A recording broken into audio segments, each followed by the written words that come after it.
जय गुरु जी, शुक्राना गुरु जी। गुरु प्यारी संगत को मेरा जय गुरु जी। गुरु प्यारी संगत, आज मैं गुरु जी के सामने उनके सानिध्य में बैठकर आप सबके साथ, गुरु जी के साथ जो मेरी इस विश्वास की जर्नी स्टार्ट हुई, वो आप सबके साथ साझा करने जा रही हूँ। और साझा करने के पीछे भी एक बहुत बड़ा रीज़न है, क्योंकि जैसा कि आप सब जानते हैं कि इस चैनल के माध्यम से सत्संग शेयर किए जाते हैं।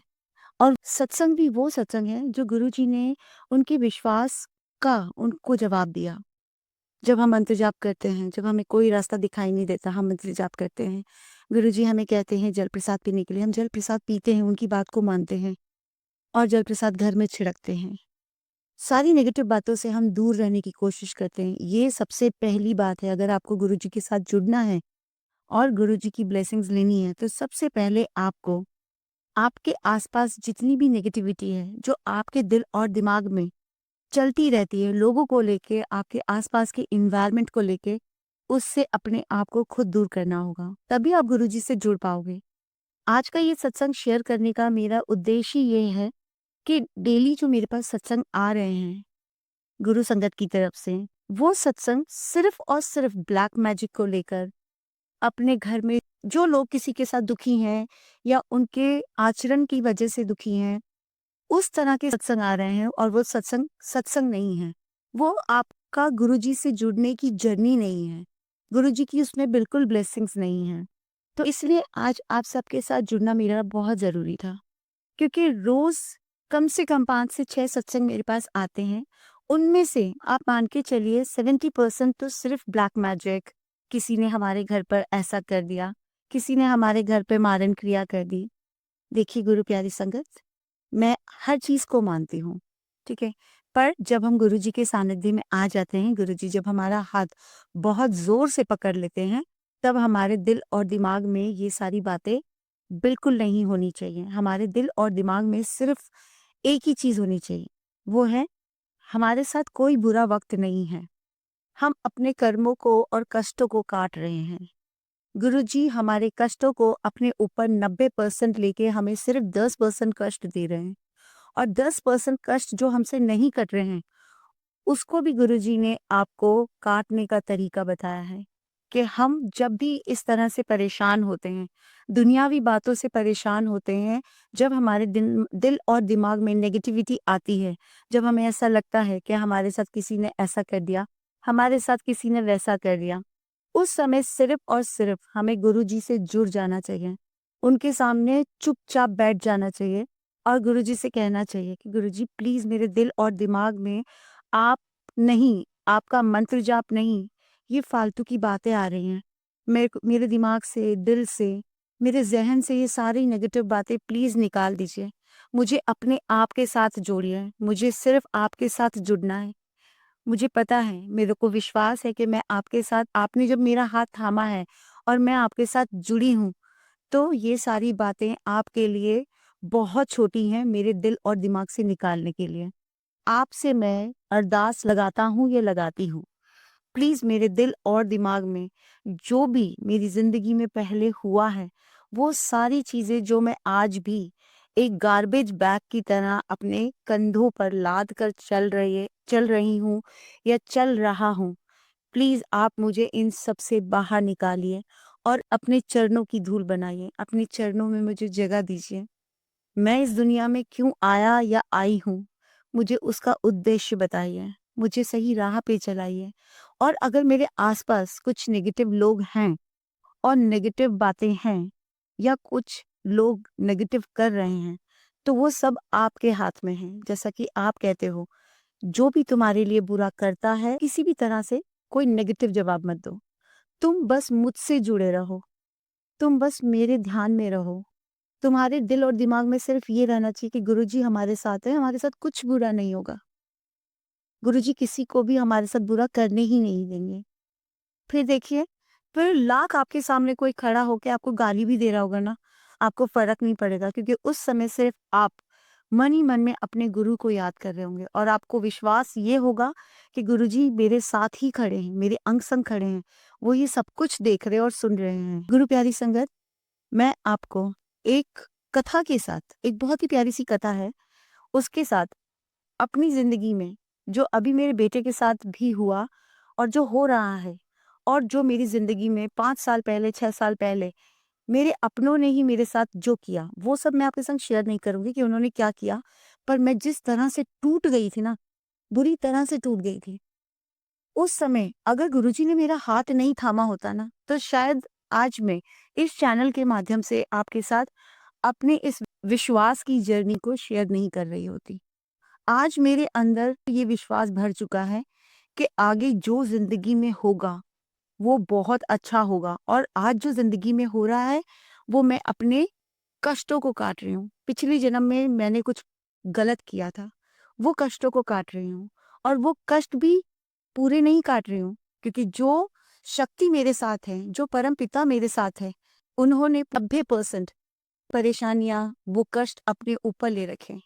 मेरे पास जो आया है, जो मेरी झोली में आया है, वो सिर्फ़ 10% है और वो 10% भी मुझसे अगर काटे नहीं जा रहे हैं या मेरे बेटे से काटे नहीं जा रहे हैं, तो वो 10% भी गुरुजी किस तरह से कटवा रहे हैं ना, वो सिर्फ़ अगर मैं ध्यान गुरुजी में ना लगाऊँ, विश्वास गुरुजी के साथ ना जोड़ूँ, तो वो 10% भी मुझे 100% के बराबर लगेगा।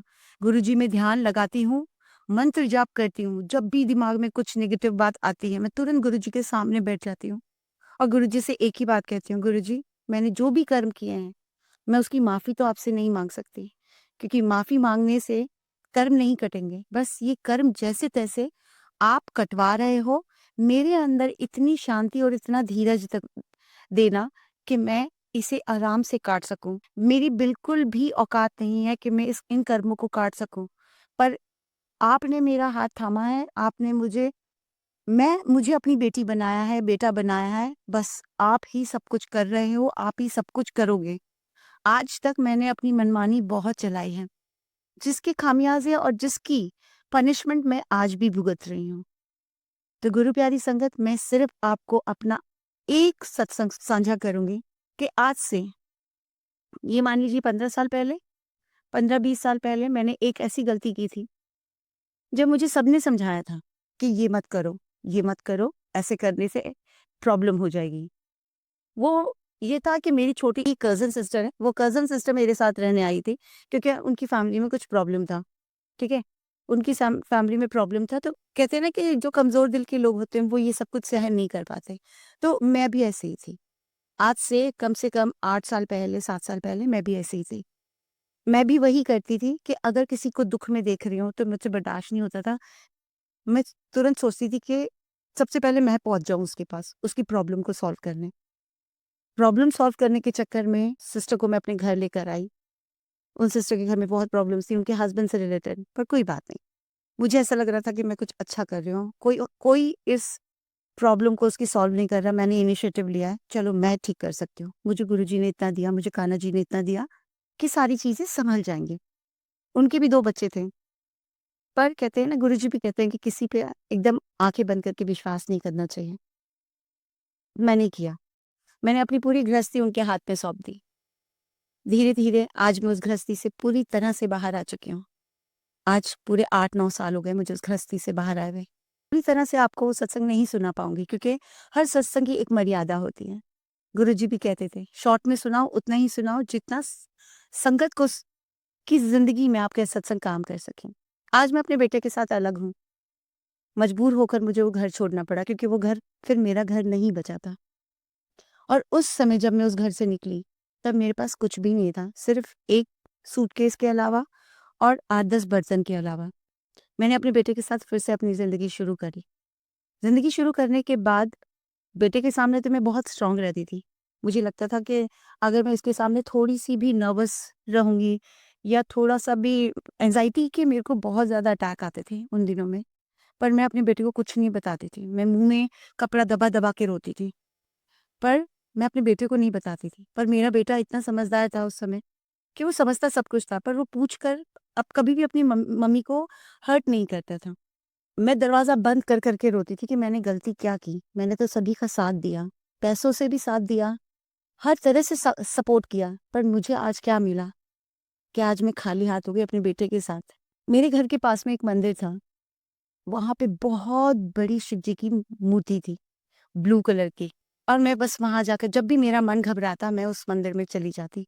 ना सुबह देखती, ना दिन देखती, ना रात देखती। जब मेरा मन घबराता वो सारी बातें मुझे याद आती, तब मैं उस मंदिर में तुरंत भाग कर पहुँच जाती और वहाँ बैठी रहती। घंटों-घंटों रोती भी रहती, अपने पुराने वक़्त को याद करके। एक दिन ना बस उन सब बातों से मैं इतना ऊब गई, इतना ऊब गई, इतनी परेशान हो गई कि रोकर मैंने सिर्फ़ वहाँ पे शिव जी को ये कहा, "शिव जी आपको तो पता है, मेरा कोई भी नहीं है, मेरा कोई भी नहीं है और जो मेरे अपने थे, उन्होंने मुझसे मेरी दुनिया छीन ली। मैं आपको क्या सच बताऊँ, क्या नहीं बताऊँ, सब कुछ तो आपके सामने है।" और लिटरली मैं इतना फूट-फूट के रो रही थी उस समय।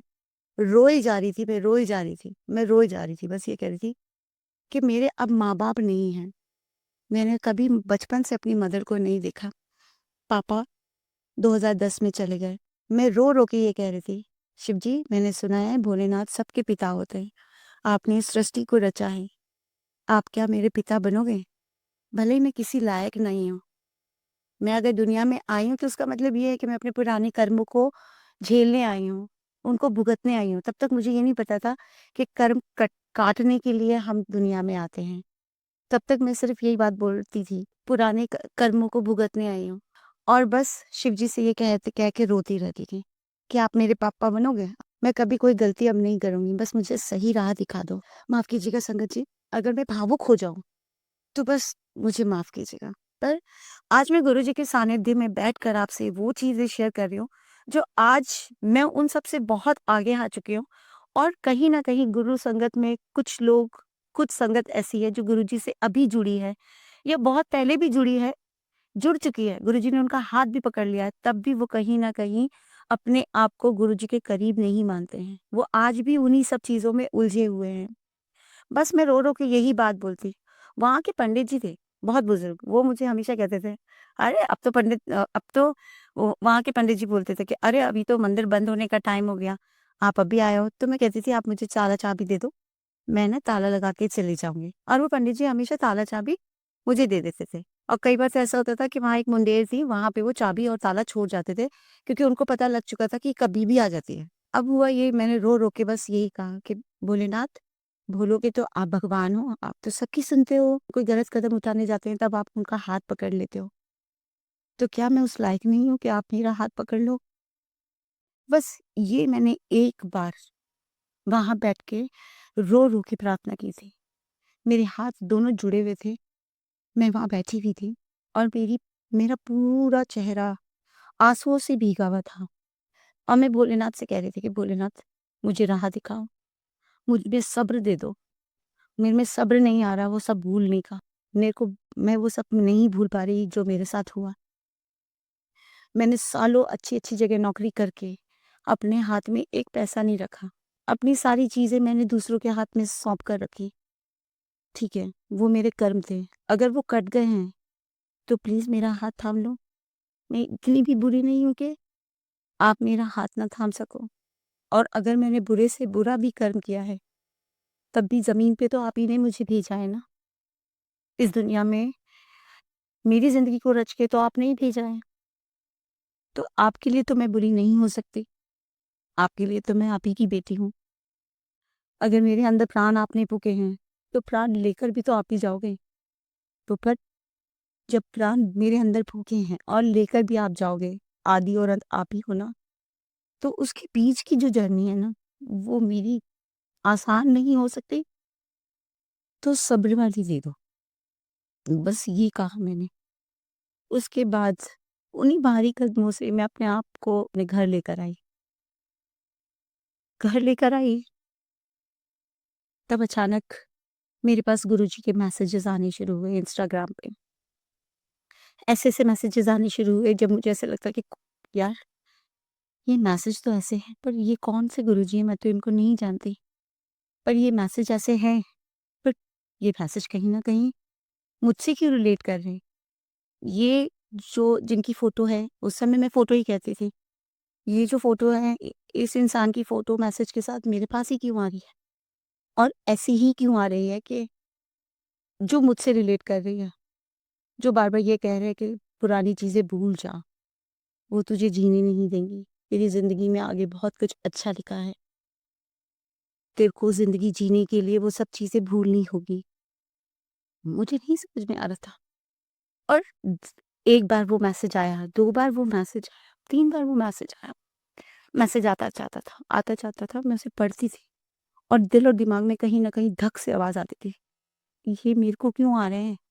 और आ भी रहे हैं तो कान्हा जी या फिर भोलेनाथ के नाम से क्यों नहीं आ रहे?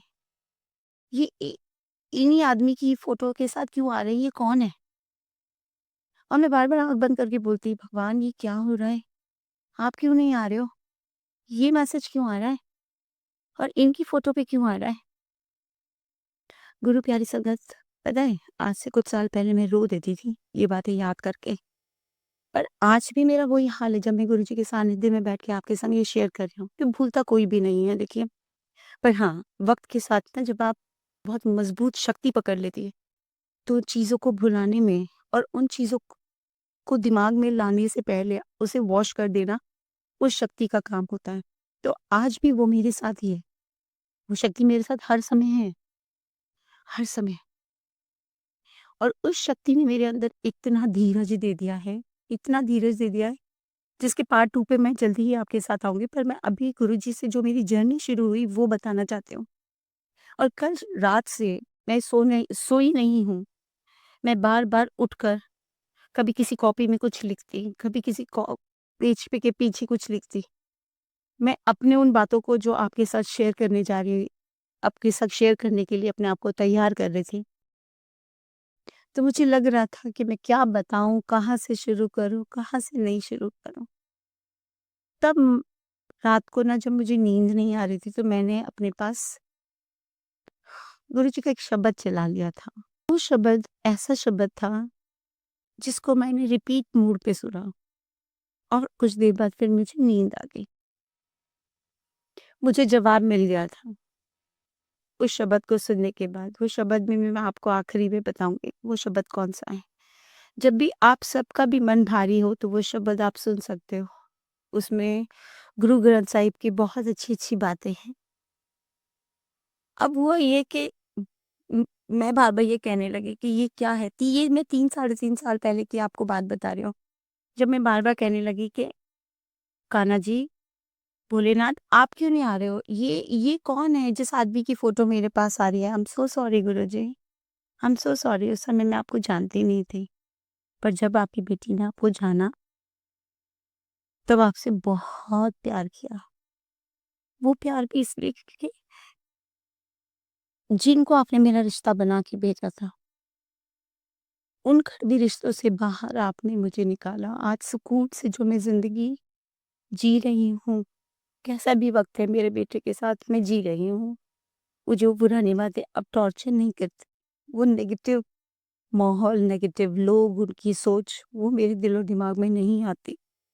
और मैं आपका अनंतम अनंतम कोटि-कोटि शुक्राना करती हूँ कि आपकी बेटी को इतना धीरज देने के लिए, इतना अच्छे रास्ते पे चलाने के लिए और उसके दिल और दिमाग में ये विश्वास डालने के लिए कि जिसका कोई नहीं होता ना, उसकी सिर्फ़ आप हो। उसकी सिर्फ़ और सिर्फ़ आप हो। तो जिस तरह से आपने मेरे को अपने विश्वास में बढ़ाया है, हर वक़्त मेरे दिमाग में ये रहता है, मैं कौन होती हूँ करने वाली, सब गुरु जी कर रहे हैं। मैं कौन होती हूँ? मैं तो अपना पुराना ही नहीं भूल पाती थी। वो सब भुलाने वाले भी तो आप ही हो। हर वक़्त मैं आपके सामने मेरी इच्छा होती है मैं आपके सामने बैठी रहूँ, जब भी मेरा खाली वक़्त होता है। क्यों? क्योंकि मुझे जो अपने रिश्तों से नहीं मिला, वो आपने हज़ार गुना नहीं, लाखों गुना मुझे वापस दिया। ये एक रिश्ते में वो है मेरे गुरु का रिश्ता। अब गुरु प्यारी संगत धीरे-धीरे मेरे बेटे का एक दोस्त मंदिर बना हुआ है। तो एक दिन वो घर आया तो मैंने उससे बोला, मैंने कहा देख बेटा ये यही गुरुजी हैं जिनको तुम मानते हो? तो उसने बोला हाँ, हाँ आंटी यही तो गुरुजी हैं। फिर उसने बताना शुरू किया अपने चाचा के बारे में, उनको ट्यूमर था और उनका ट्यूमर किस तरह से गुरुजी के मतलब प्रेज़ेंस में जब गुरुजी फिज़िकल फॉर्म में थे, तो किस तरह से उनका ट्यूमर जो ठीक नहीं हो सकता था, वो किस तरह से ठीक हुआ। मैंने उससे कहा मेरे को भी बता कहाँ पे है एड्रेस, हम भी चले जाएँ। तब मेरे को पैसे कौड़ी से कोई दिक्कत नहीं थी। पैसा कौड़ी मेरे पास इतना था कि ठीक है बेटे की और मेरी ज़िंदगी चल सकती थी। एक दिन उसके फ़ादर की ना फर्नीचर की शॉप थी, तो उसके काफ़ी अच्छी फर्नीचर की शॉप थी, तो गुरु प्यारी संगत एक दिन मैं शॉप थी वहाँ पर गई। शॉप पर जाकर मैंने उनसे कहा भाई साहब मेरे को कान्हा जी के लिए मंदिर बनवाना है। उनकी शॉप में गुरुजी का बहुत बड़ा-सा स्वरूप था। तो मैंने कहा ये जो फ़ोटो है ये मेरे पास खूब आती हैं, मेरे पास इनके बहुत मैसेजेस आते हैं, कौन है ये? तब उन्होंने मुझे कम से कम 1 डेढ़ घंटा मैं वहाँ बैठी रही। उन्होंने मुझे बताया कि ये शिव जी का ही रूप है, ये महाशिव हैं। उन्होंने मुझे ये सारे गुरुजी के बारे में जो भी उनकी जर्नी रही वो सब उन्होंने मेरे संग शेयर किया और मैं घर आ गई। मैंने अपने बेटे से कहा मैंने कहा एक मंदिर है, जहाँ पे तेरे दोस्त जाता है अपन चलते हैं ना एक दिन अपन चलते हैं। 2022 में हम लोग पहुँचे, अमावस थी उस दिन। पहुँचे, वहाँ पे लंगर किया, आ गए। पहली बार का तो मुझे याद नहीं कि मुझे क्या फ़ील हुआ। बिल्कुल भी मुझे क्योंकि पहली बार जब हम जाते हैं तो हम यही समझ पाते हैं कि वहाँ का प्रोटोकॉल क्या है। हम एक लोगों को देख-देख के वही सब करने की कोशिश करते हैं, जो हमें नहीं आता। हम तो बस मैंने भी वही किया। उसके बाद धीरे-धीरे कभी महीने में 1 बार, कभी महीने में 2 बार मैं वहाँ जाने लगी। जाते कहीं न कहीं मेरे मन के अंदर एक ठंडाई होती है, वो आनी शुरू है। एंग्ज़ायटी के मेरे को वो आते थे, दौरे आते थे, पुरानी बातों को याद कर के। वो धीरे-धीरे मन शांत हुआ। उसके बाद मेरे पास यूट्यूब पे गुरुजी के सत्संग आने शुरू हुए। एक बार तो ऐसा सत्संग मैं किस तरह से जुड़ी वो सत्संग मैं आपके संग आज शेयर कर रही हूँ। मैं अपने बेडरूम में ही बैठी थी, सामने टीवी पे गुरुजी के का एक सत्संग था, जो पॉज़ हुआ हुआ था। उस पे लिखा हुआ था, "तू अभी ही शुकराना कर ले, नहीं तो 7 बजे, शाम के 7 बजे तेरी ज़िंदगी में कुछ भूचाल आएगा।" मतलब इस तरह का मेरे को सामने मैं मैसेज पढ़ रही हूँ। मैंने उसे इग्नोर कर दिया। मैंने कहा पता नहीं क्या है। 7 बजते ही मेरी लाइफ़ में कुछ ऐसा मतलब चिक-चिक सी हुई लाइफ़ में कई बार होता है ना कि बैठे-बैठे आपके घर में कोई भूचाल-सा आ जाता है। ऐसे ही कुछ भूचाल-सा आया, जो आया और 10-15 मिनट बाद खत्म हो गया। पर आया इतनी ज़ोर से था कि मैं आपको कैसे बताऊँ? किसी के थ्रू आया था। कोई कोई ऐसी परेशानी आई थी, फ़ोन के ऊपर किसी ने मेरे साथ ऐसा झगड़ा कर लिया था कि मुझे तुरंत स्ट्राइक हुआ, अरे! टाइम कितना हुआ है? 7:10 हो गए। फिर मुझे स्ट्राइक हुआ, अरे! 7 बजे के लिए मुझे मेरे पास सामने फिर वो मैसेज मुझे फिर दिख रहा है सामने ही, वही मैसेज क्योंकि वो टीवी पॉज़ हुआ हुआ था। तो मैंने कहा अरे! ये था मैसेज। अच्छा, उसके बाद ना मैंने सत्संग सुनने शुरू किया। अब ये नेगेटिव सत्संग मेरे पास आया, ये भी सोचिएगा कि कभी-कभी इस तरह के नेगेटिव जो सत्संग का टाइटल होता है ना, वो भी हमारी ज़िंदगी में बहुत से काम करता है। तो जब वो टाइटल मैंने पढ़ा, तो मेरे दिमाग में तो यही हुआ ना, अरे! मैंने 7 बजे ये सत्संग नहीं सुना, इसलिए मेरे साथ ऐसा हुआ। मेरे दिमाग में सबसे पहले क्या आया? नेगेटिविटी आई। बस फिर उसके बाद तो मैंने सारे सत्संग धीरे-धीरे करके सुनने शुरू किए क्योंकि गुरुजी को मुझे सत्संग से जोड़ना था। तो मेरे जो दिल और दिमाग में नेगेटिविटी थी, तो गुरुजी ने मुझे मेरा इलाज भी जैसे कहते हैं ना कि कई बार कड़वी दवाइयों से भी इलाज होता है और कई बार मीठी दवाइयों से भी इलाज होता है। पर डिपेंड करता है कि पेशेंट किस तरह का है। तो मैं जो पेशेंट थी वो नेगेटिविटी से भरी हुई थी क्योंकि मेरी लाइफ में बहुत सारी चीज़ें इतनी नेगेटिव हो चुकी थी कि मुझे वो सत्संग जो मैंने पढ़ा जिसका टाइटल ऐसा था कि 7 बजे से पहले तू शुकराना कर ले नहीं तो तेरी ज़िंदगी में कुछ गलत होगा। तो वो गल मेरे को गुरुजी ने सत्संग से जोड़ना था तो उसी तरह से मुझे वो सत्संग का टाइटल दिखाया। पर जब मैं सत्संग सुनने लगी धीरे-धीरे बहुत सारे चैनल्स हैं जो बहुत पॉज़िटिव सत्संग शेयर करते हैं। जिसमें से 2-4 तो ऐसे लोग हैं, जो सत्संग शेयर करते हैं, बिल्कुल आप जैसे आपने 2-4 दिन पहले कोई भी बात सोची हो अपने दिल और दिमाग में या गुरुजी से प्रश्न किया हो, तो उनके सत्संग से आपको तुरंत जवाब मिल जाते हैं। अरे! ये तो मैंने परसों ही सोचा था, गुरुजी ने मुझे जवाब दे दिया, शुक्राना गुरुजी, शुक्राना। तो सत्संग सुनने से आपको आपके सवालों के जवाब मिलते हैं। और अगर इस तरह का कोई सत्संग या टाइटल आपके सामने आ रहा है कि जल्दी से ये कर ले, नहीं तो तुम्हारे घर में विपदा आ जाएगी। बहुत सारे ऐसी भी चीज़ें हैं जो अपनी चीज़ों को चलाने के लिए वो चीज़ करते हैं।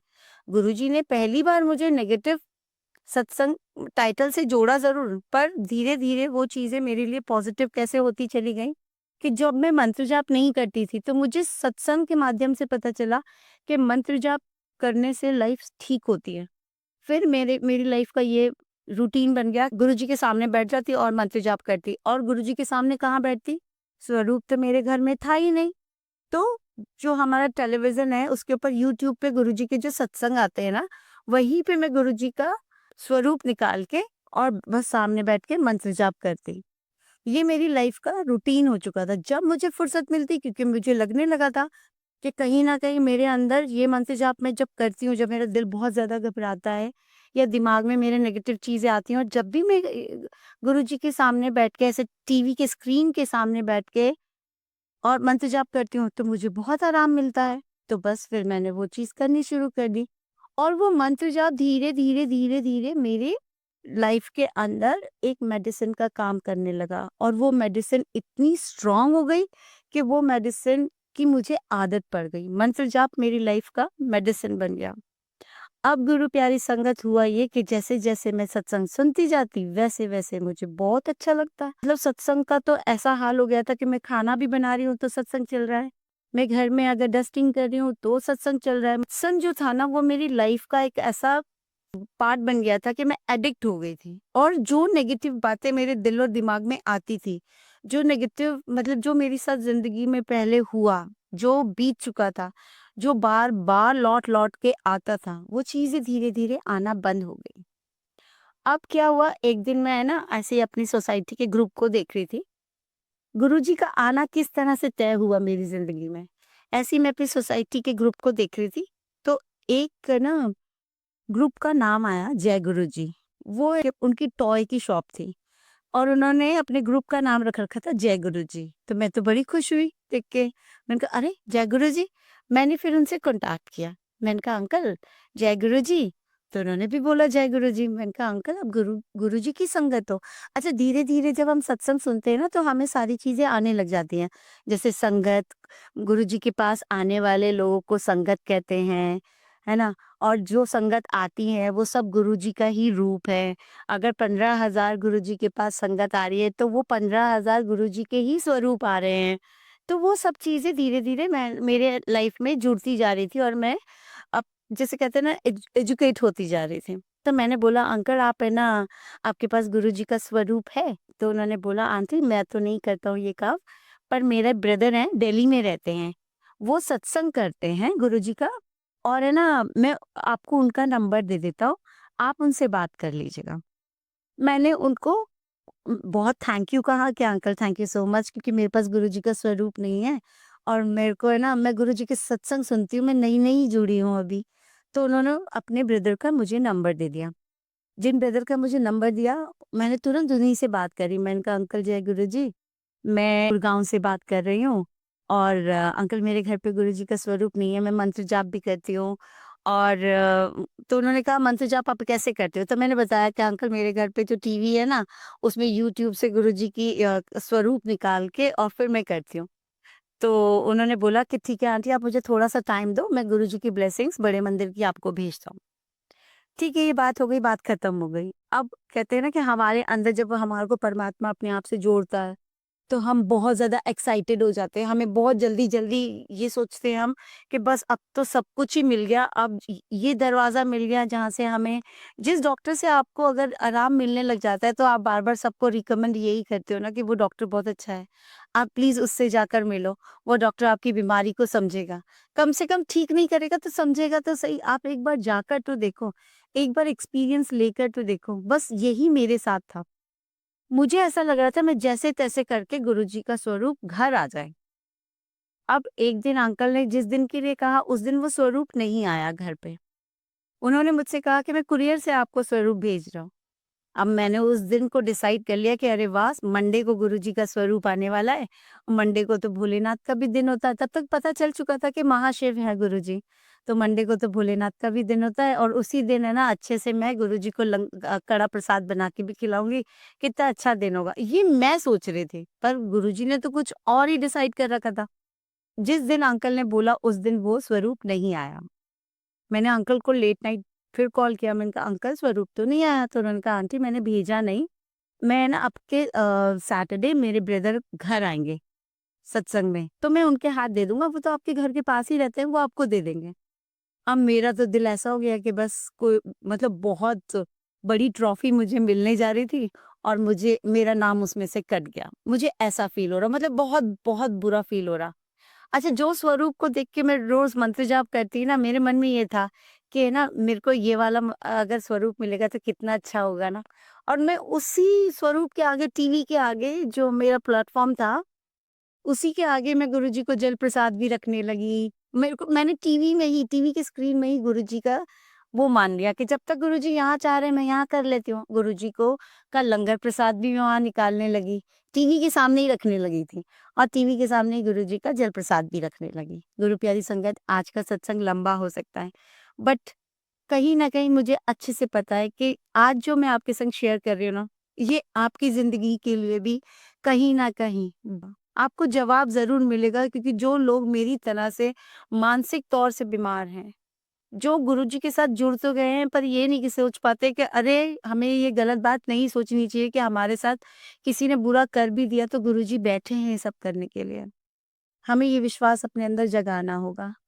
पर गुरु प्यारी संगत, फिर हुआ यही कि बड़ी मुश्किल से वो हफ्ता निकला और मैंने थर्सडे से अंकल को फ़ोन करना शुरू किया, "अंकल, इस बार तो आ जाएगा ना? अंकल, इस बार तो आ जाएगा ना?" और वो अंकल कहते हैं, "आंटी, इस बार ज़रूर आ जाएगा, ज़रूर आ जाएगा।" अब गुरु प्यारी संगत, कल का एक दिन मेरे पास संडे को कॉल आया कि उस दिन था 24 तारीख, 24 फ़रवरी 2022, हाँ, 22 या 23 था। तो हाँ, 23 था। यस, यस, 23 था। 2023 25 फ़रवरी, 24 को अंकल का कॉल आया, "आंटी, मैंने अपने ब्रदर को दे दिया है, आप उनसे ले लेना।" ठीक है, मैंने उनका फ़ोन काटा और तुरंत उनको फ़ोन किया, उनके ब्रदर को, कि अंकल आपके पास स्वरूप है ना? अंकल ने दिया है। उन्होंने कहा, "हाँ आंटी, आप कल आके मुझसे ले जाना।" अरे अंकल, मैं अभी आ जाऊँ? बोले, "नहीं आंटी, आप कल आ जाइएगा, अभी मैं पहुँचा नहीं हूँ।" दूसरे दिन थी 25 फ़रवरी, मतलब 2 + 5 = 7। ये 7 नंबर की ब्लेसिंग आज तक मेरे साथ चली आ रही है गुरु प्यारी संगत। अब 7 नंबर 25 तारीख को बहुत खुश, मैं इतनी खुश, सुबह से मुझे ऐसा लग रहा पता नहीं कौन आने वाला है। मैं गई, अंकल से मिली और उन्होंने एक बड़ी-सी थैली दी मुझे। मैंने कहा स्वरूप ही तो आना था और क्या था? पर जब मैंने उसे खोल के देखा, उसमें एक गुरुजी का की चेन वाला स्वरूप था, एक पेन था, एक ब्रेसलेट था और गले में गुरुजी की का लॉकेट था और गुरुजी का बड़े मंदिर का येलो चोले वाला। मैं घर पर टीवी के अंदर स्वरूप देख के गुरुजी को भोग लगाती थी, सेम वही आया घर के अंदर। और मैं इतनी खुश हुई, मैंने जय गुरुजी, शुकराना गुरुजी। उस दिन के बाद से मेरा विश्वास ऐसे बढ़ता गया, दिन पे दिन बढ़ता गया, बढ़ता गया, बढ़ता गया। अब मेरी ज़िंदगी का सिर्फ़ एक ही मकसद हो गया था, गुरु मंत्र, गुरुजी का जाप, जय गुरुजी, शुकराना गुरुजी, जय गुरुजी, शुकराना गुरुजी। तब तक मेरा चैनल नहीं बना था। अब बार-बार गुरुजी मुझे जैसे गुरुजी का स्वरूप आया, कड़ा प्रसाद बना, बहुत अच्छे से मंत्र जाप करना शुरू किया। उसके बाद ना हुआ ये कि फूल वगैरह तो मैं नहीं ला पाई। मैंने सोसाइटी के वहीं से फ्लावर्स वगैरह लिए और गुरुजी को एक सिंपल सा, मेरे को इतना पता नहीं था कि कितना लेविश गुरुजी को जब आते हैं तो एक बहुत अच्छे से गुरुजी का वेलकम बैंड बजता है, ये सब कुछ होता है। वो मुझे नहीं, बिल्कुल नहीं पता था इस बारे में, क्योंकि मैं तो नई-नई संगत थी। गुरुजी ने हाथ ही तो पकड़ा था, सिर्फ़ मुझे हील करने के लिए।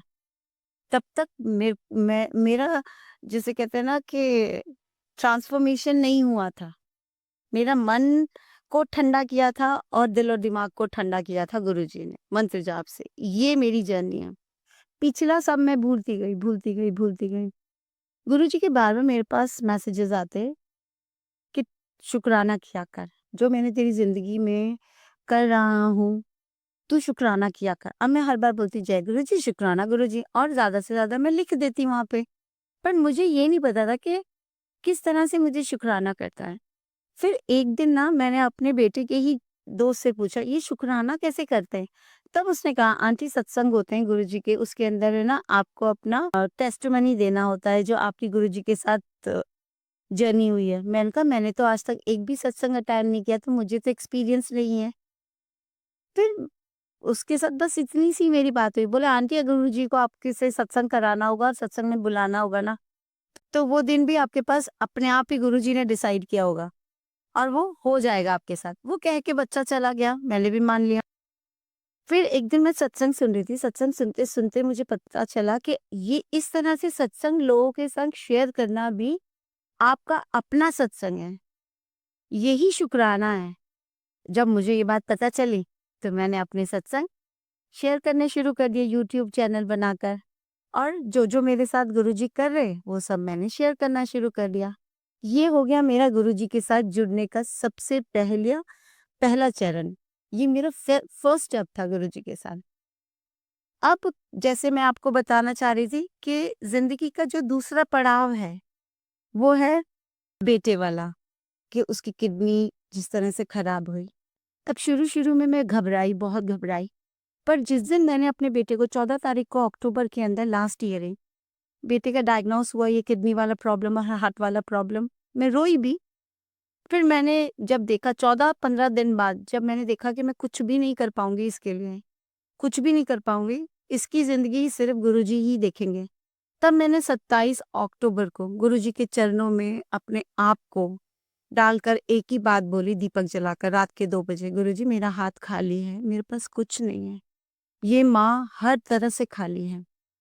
इतनी बड़ी जो बीमारी है इसका खर्चा मैं नहीं उठा पाऊँगी, मैं कैसे करूँगी?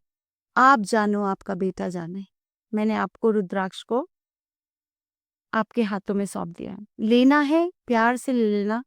उसको इतनी तकलीफ मत देना कि आपकी बेटी, आप बोलते हो कि आप बेटियों को दुखी नहीं देख सकते, तो आपकी बेटी उतनी ही दुखी होगी अगर उसका बेटा इतना परेशान होगा। आप उसे ठंडे-ठंडे ले लेना, मुझसे ज़्यादा अगर आपको उसकी ज़रूरत है तो। और मुझे इतना विश्वास है कि आपने बुरे से बुरे कैंसर, ट्यूमर सब ठीक किया है। तो मेरा बेटा आपको नहीं मानता पर उसकी माँ तो आपको मानती है ना, उसकी माँ की तरफ देखो। जब मैं उस उम्र में थी तब मैं भी भगवान को नहीं मानती थी। एक उम्र में आने के बाद, इतना सब झेलने के बाद आपने मेरा हाथ थामा है, तो मैं तो विश्वास करती हूँ ना आप पर। आप बस मेरी तरफ देख के रुद्राक्ष का ख़्याल रख लो। वो दिन था और आज का दिन है। कैसा चल रहा है? परेशानियाँ तो हैं। डॉक्टर ने बोला है ट्रांसप्लांट के लिए, ट्रांसप्लांट होना बहुत ज़रूरी है, नहीं तो बहुत कुछ खराब हो सकता है। ऐसा डॉक्टर का कहना है। पर मैंने एक शब्द सुना था जिसमें बाबा खेम सिंह जी के दर पर एक औरत ने आकर अपने बच्चे को डाल दिया था और ये कहा था कि तेरे दर से ही मेरा बच्चा ठीक होगा और कहीं से नहीं ठीक होगा। और बाबा खेम सिंह जी ने उस औरत को इतनी बार धक्के देकर अपने दरबार से निकाल दिया था कि ले जा अपने बेटे को, ले जा अपने बेटे को, ये कहते हुए। और वो सिर्फ उस औरत के विश्वास की परीक्षा ले रहे थे।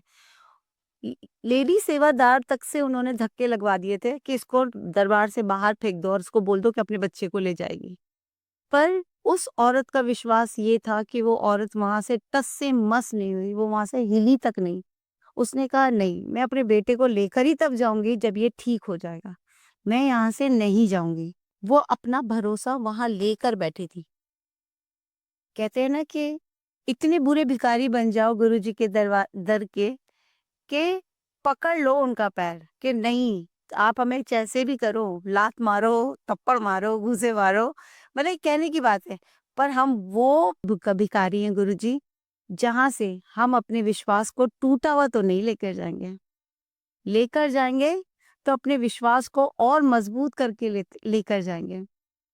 अब लेडीज सेवादार ने भी धक्का दे दिया, वहां के गार्ड्स ने भी धक्का दे दिया। हार जगकर बाबा खेम सिंह जी ने खड़े होकर कहा, ले जा तेरे बेटे को, ठीक हो जाएगा।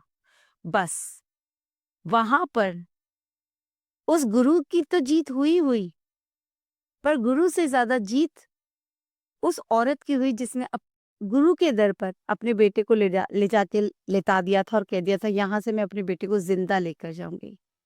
तो आज मेरे साथ भी वही है कि मैं को सब पता है, हफ्ते की 3 डायलिसिस, इतने महंगे महंगे इंजेक्शन, दवाइयाँ, कैसे होता है, कैसे हो रहा है, पता नहीं। जब आज तक गुरुजी चला के लाए तो आगे भी वही चलाएंगे।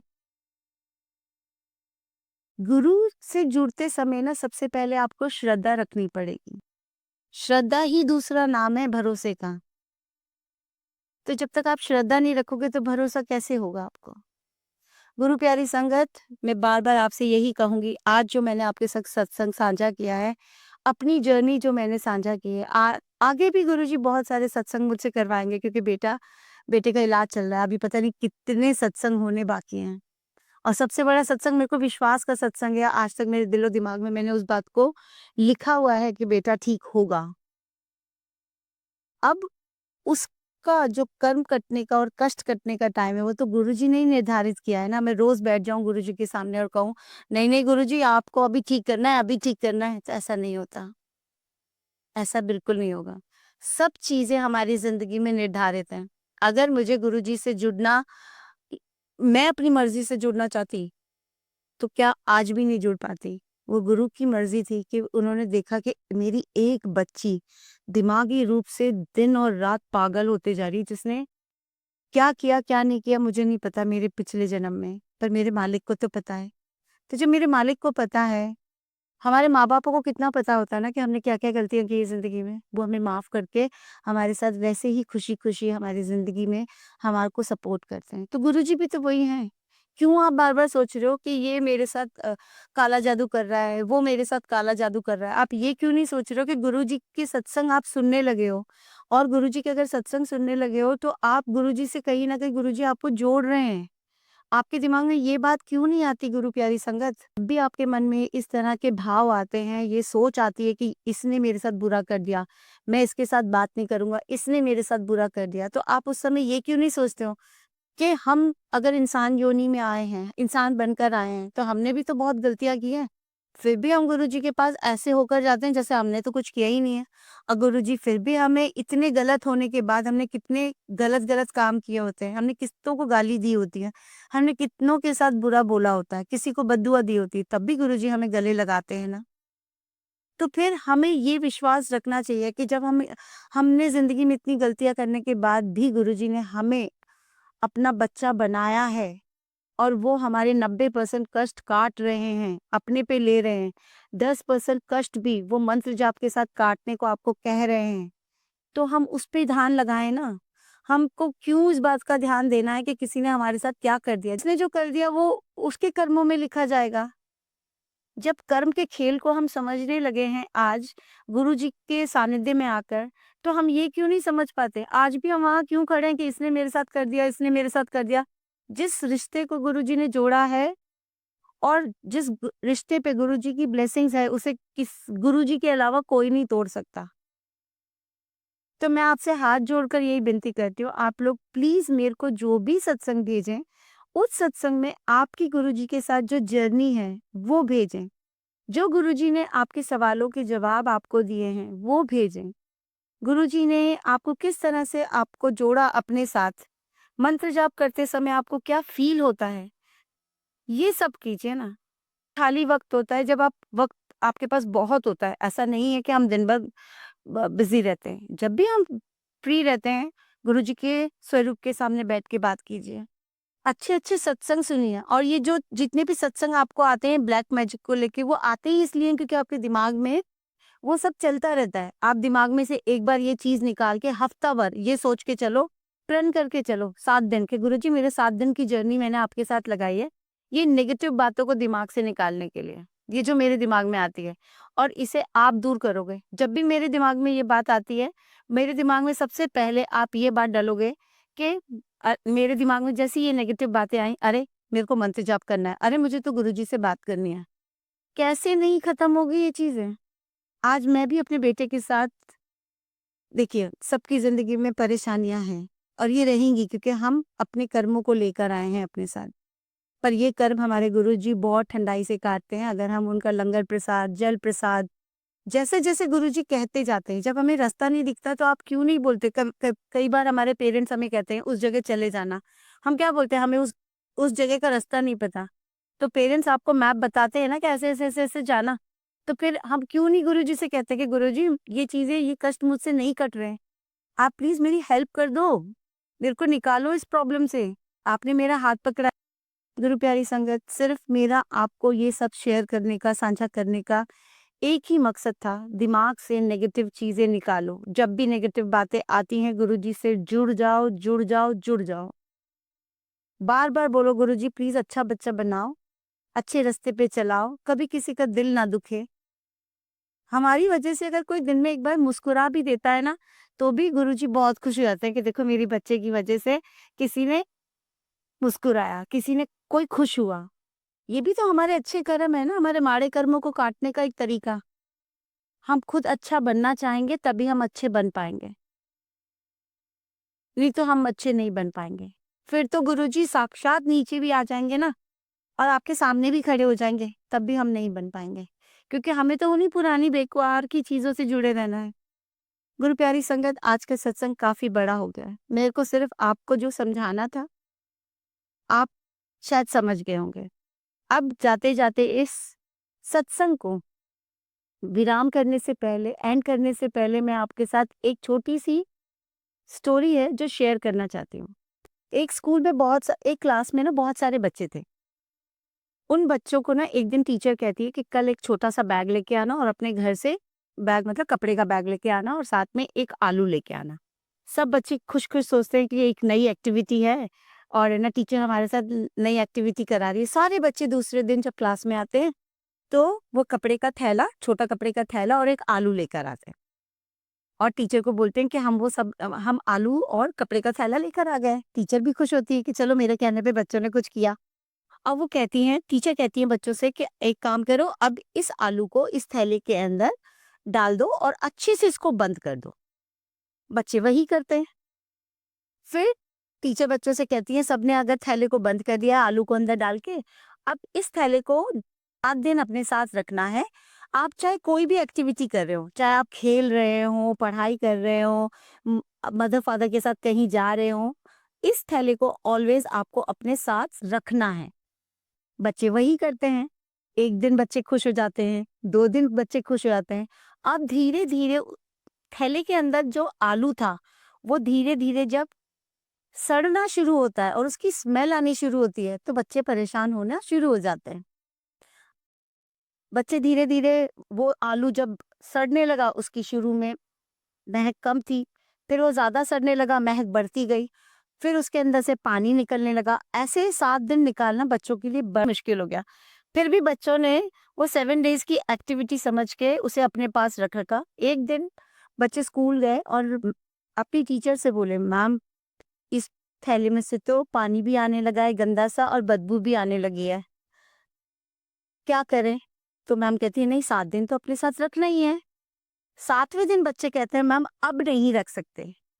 तो मैम उनको मोरल ऑफ द स्टोरी बच्चों को ये समझाती है कि इसी तरह से जिस तरह से तुमने एक फ्रेश आलू को थैली में बंद करके रखा और धीरे-धीरे उस आलू को जब बाहर नहीं निकाला, उसमें फ्रेश हवा नहीं आई, उसको बहुत सारी चीज़ें नहीं मिली, सनलाइट नहीं मिली, तो वो सड़ने लगा ना, उसी तरह से अगर तुम अपनी सोच को ऐसे ही बाँध के रखोगे, तो ज़िंदगी में कभी आगे नहीं बढ़ पाओगे। अच्छे काम करने के लिए आप इस दुनिया में आए हो, लिखवा कर लाए हो, वो सब आप नहीं कर पाओगे। तो ये आलू भी आपकी सोच जैसा है कि आपने अपनी सोच को एक जगह बाँध दिया है, अब उस सोच से आप बाहर नहीं आ पा रहे हो। आप अच्छा सोच ही नहीं पा रहे हो। जब अच्छा सोच ही नहीं पाओगे, तो आपकी सोच भी वैसे ही सड़ जाएगी। तो गुरु प्यारी संगत, ये छोटी-सी एक स्टोरी थी। आपने इसको कितना अपनी ज़िंदगी के अंदर अमल पाने की कोशिश की है और करेंगे? जय गुरुजी लिखकर ज़रूर बताइएगा कमेंट में। आपके पास भी कोई गुरुजी के ब्लेसिंग्स वाले सत्संग हो, जो आप गुरु प्यारी संगत के साथ अपनी आवाज़ में या लिखित में हमारे साथ शेयर करना चाहते हैं, ज़रूर शेयर कीजिएगा। डिस्क्रिप्शन के अंदर मोबाइल नंबर और मेल आईडी दोनों दिया हुआ है। आज के सत्संग को हम यहीं विराम देते हैं, गुरु जी के चरणों में नमस्तक होके। ओम नमः शिवाय, शिव जी सदा सहाय। ओम नमः शिवाय, गुरु जी सदा सहाय। जय गुरु जी, शुक्राना गुरु जी।